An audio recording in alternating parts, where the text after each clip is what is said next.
little cutie dice. Let me get you all sparkly, shiny, and lethal so that you can rain doom down upon my foes. Ha ha ha! Hey, the thing started. They're watching. I am just going to get out of the way. Video started? Sweet. Hiya! Welcome to Chat in the Box. I wanted to take this episode and show you how you can upgrade your dungeon for just 20 bucks. Take that boring old dungeon you got from drab to fabulous. But before we get into that, just to be clear, if you clicked onto this video thinking that we were going to upgrade an actual dungeon, show you how to fix it or repair it or turn it into something even more dungeonier, then this is not the video for you. But if you are restoring or fixing up or repairing or renovating or upgrading a dungeon in real life that's for anything other than educational or theatrical purposes, then please stop. Don't be weird. Now in this video, we're going to be specifically talking about the 2014 version of Dungeon. This would also work for the 2012. And really, there's so many WizKids and Reaper minis out there that are generically class-themed. You could replace any of them in any edition of the game. But this is what we're going to be focusing on. This one is the newest version that came out in 2014. And they come with all these little cardboard standees. You get 8 of them for male and female. And we're going to buy some WizKids minis, which will look like this out of the package. Just bare, regular minis, primed with Vallejo primer. And then we're going to paint them up so they look like this. Now, as you can see, these models don't have any bases on them. WizKids models come with a base. This is not the base that came with them. This is the base off a Zombie Beholder. I just wanted to show it for reference purposes.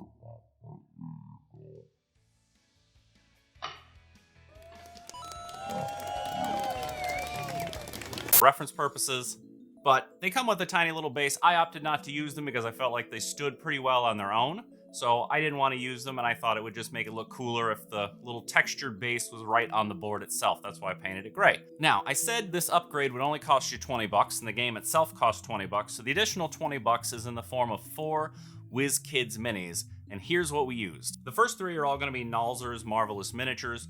To replace the Rogue, I used a Halfling Rogue male from Wave 13. To replace the Cleric, I used a male Dwarf Cleric from Wave 11.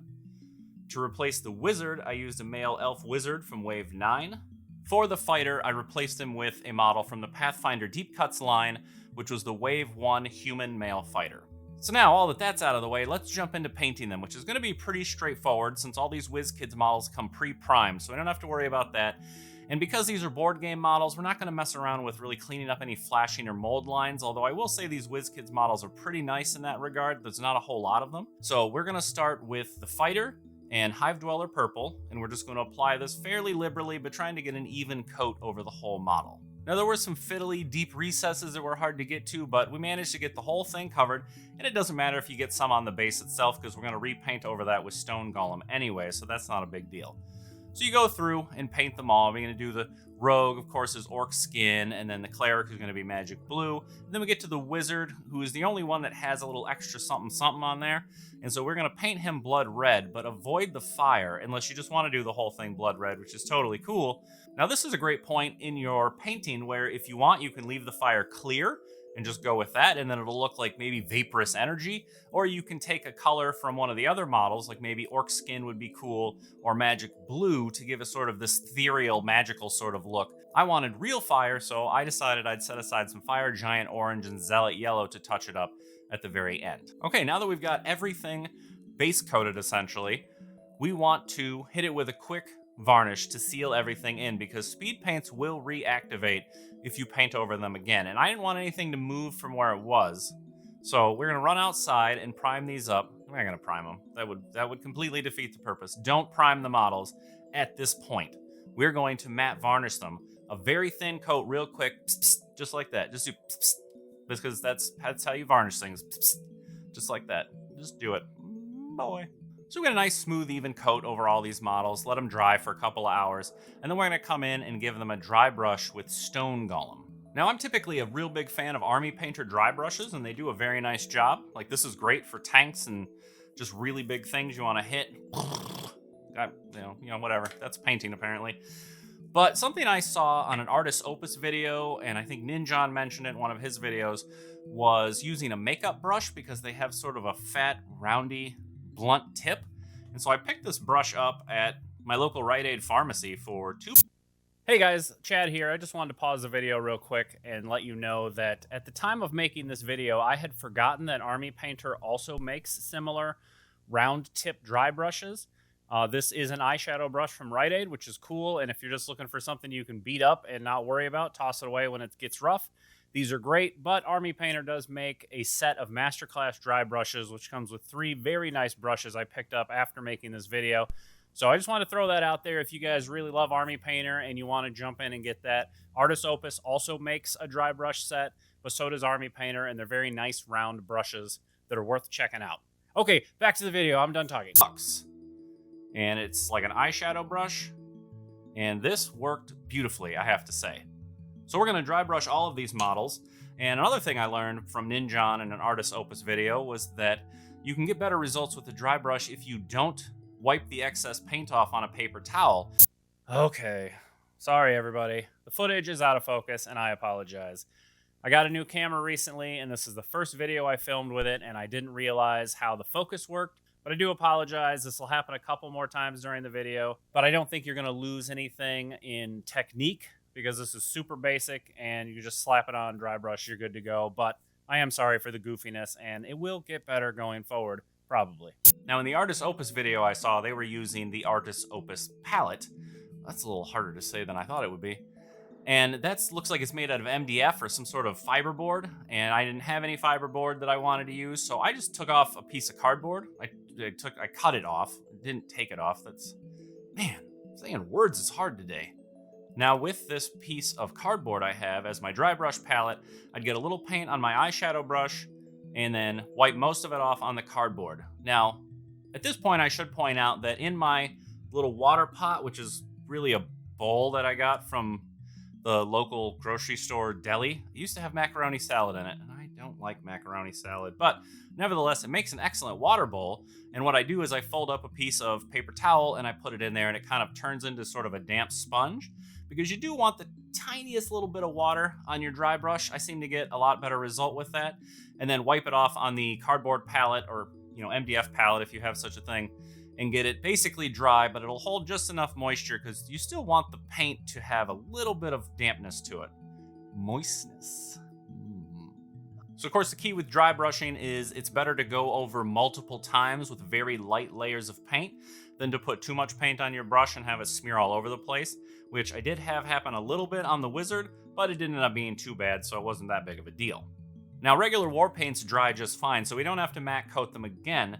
Now, we'll just go through and thin down each color of speed paint with a little bit of speed paint medium, and we can just start applying it like that. So it's not quite as deep as the original coat, so we'll still maintain our highlights.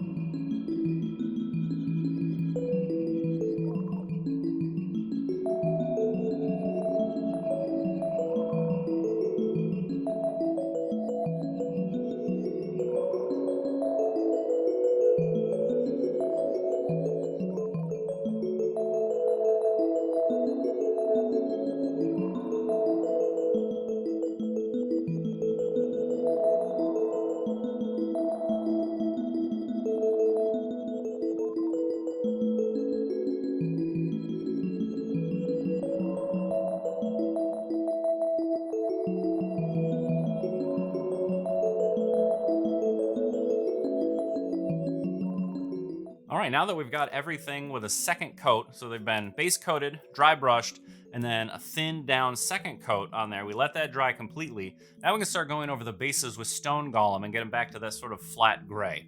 I was a little impatient with this, and there were some tiny little droplets of speed paint that were still wet on the base of the model, so I was pulling that color into the Stone Golem as I was painting, but at the end of the day, I wasn't that worried about it, and I just let it dry for a bit, came back and gave it a second and third coat, and that seemed to work out fine.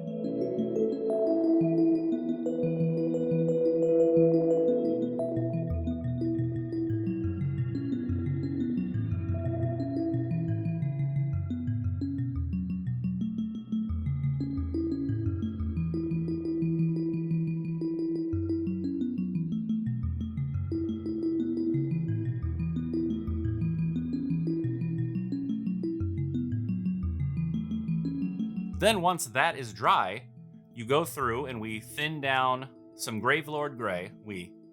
I don't know who else was painting. It was just me. So me, you. If you have someone helping you paint, then you can use we. That's completely legitimate. This is way off track. I don't know what we're talking about. Anyways, now once the bases are dry completely, I'm going to take 2 drops of Gravelord Gray and 3 drops of Speedpaint Medium, and we're just sort of going to dab it onto the base. We don't want it to get super dark. We just want a nice even coverage to represent some shadows. Then we'll let that dry, and I believe I'll let this dry overnight just because Speedpaint does take a little longer to dry. And because I was just doing a handful of edge highlights, I didn't varnish it or anything like that. I just thought I'll be careful and I'll go in. I used a little stone golem. This is a sign for painting. Use a little stone golem. Oh, that looks like signing. I'm also signing checks. Anyways, so just put in a few little highlights on your base with some stone golem.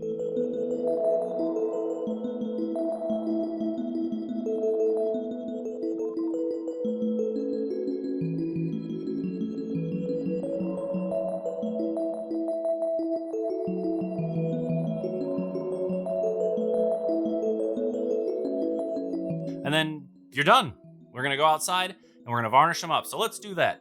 I'm using Army Painter matte varnish here, which I think works really well. And I've had very little problem with them. You can get sort of a cloudy or fuzzy look to them, which I've been told. I've never had it happen and had to try to fix it. But I've been told that if you do get sort of that cloudy appearance, that you can take a hairdryer, or a heat gun and just go over it very lightly. I'm demonstrating the motion. From a distance, you don't want to melt the model, but you can go over very lightly and it'll almost kind of like remelt the varnish. But like I said, I don't know if that's true. So if it's true and you've tried it, let me know down in the comments. I'd be interested in knowing if that's worked for anybody. And there you go. Now we have upgraded your dungeon for $20. And as an added bonus, you have 4 extra miniatures that you can use for your role-playing game, or like I said, you can paint them up and use them for dungeon as well.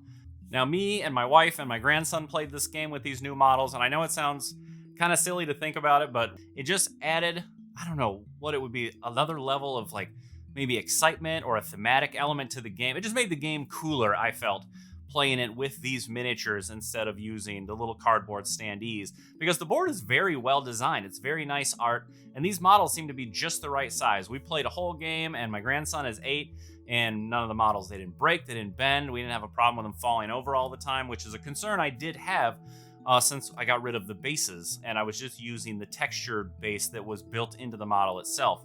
So whether you're trying to ease somebody into Dungeons & Dragons or you just want a fun, simple game that anybody can break out and play at any time, I think Dungeon is a great option. For all you game store owners out there, I couldn't recommend carrying Dungeon highly enough. It's a very easy game to get into. It's an easier game to play.